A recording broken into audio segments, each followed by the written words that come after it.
Naglalakad pala kami ngayon papunta sa bahay or apartment ng kapatid ni Kayo. Dahil, yeah, makikisakay kami at hindi pa kami nakabili ng scooter. Sana next month sa sunod na sahod. And last year din, August din yun. Signal number 7. Nakalimutan ko yung name ng bagyo. Ano yun? Holiday namin yun na pumunta kami.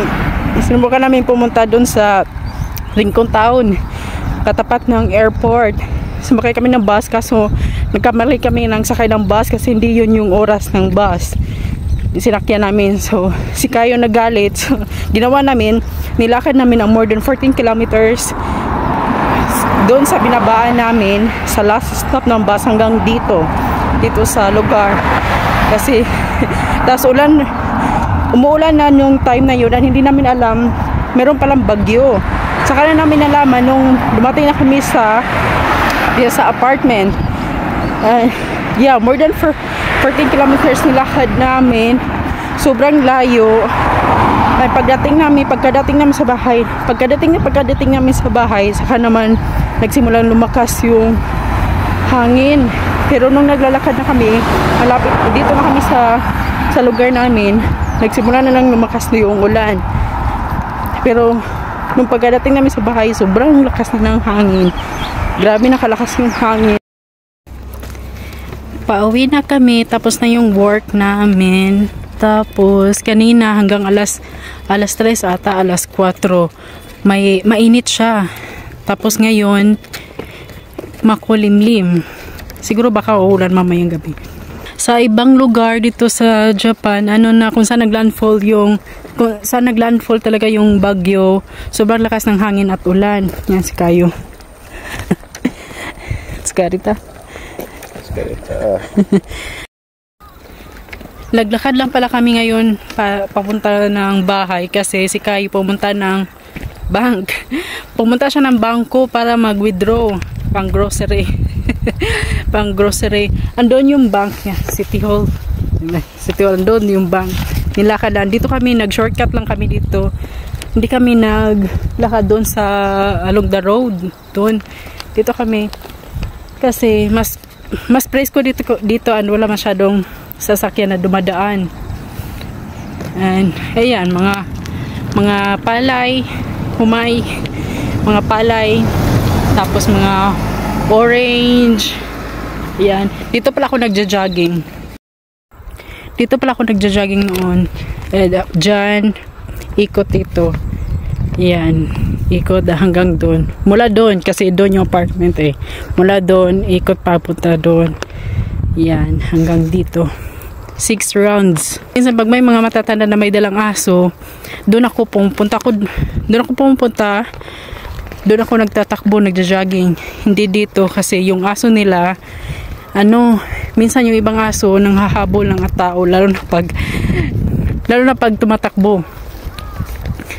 Nagja-jogging. Yan. 'Di ba? Maganda dito Yan. Mas maganda dito maglakad pag gabi kasi sobrang dilim. And pumunta kami ng bank, meron akong nakita nito. Catalog na, yan. Nangyari to last year. Hindi ko alam kung saan lugar to. Hindi ko mabasa kasi ito Hindi ko alam kung saan lugar. Landslide. Ayun na si Kayo. So, ayan. Dyan ako, umiikot ko dyan. Yan. Doon. Diba? Tapos mga orange trees dito. May bagong farm na dito. Bagong farm na tinayo. Greenhouse. Malaki to. Meron pa doon sa kabila. Diyan. Simula dyan. Galing na apartment. Hanggang doon. Diyan. Ikot yan. Hanggang doon. Galing kaming supermarket pala and finally nakabili kami ng rice. Ayan, ito yung mga nag-grocery namin. Miso paste kasi how many weeks now we've been eating once a day. Once more than 2 weeks. More than 2 weeks for the rice. We just eat kumakain lang kami ng rice pag lunch. baon namin sa trabaho. Yung breakfast saka dinner, yun yung miso shiro. Miso shiro lang ito. Bumili kami ng miso paste. Tapos yung rice namin, ito yung lagayan ng rice namin. Ito lang yung natira. Ayan. Kunti. Actually, marami pa siya. Kasi dito hanggang mga kalahati ito. Pero since nagtipid kami, ang ginawa ko kasi, niluto ko siya ng fried rice. Niluto ko siya sa fried rice. Tapos may beans, peas, tsaka itlog. Nilagyan ko ng chahan, yung pang fried rice dito sa Japan.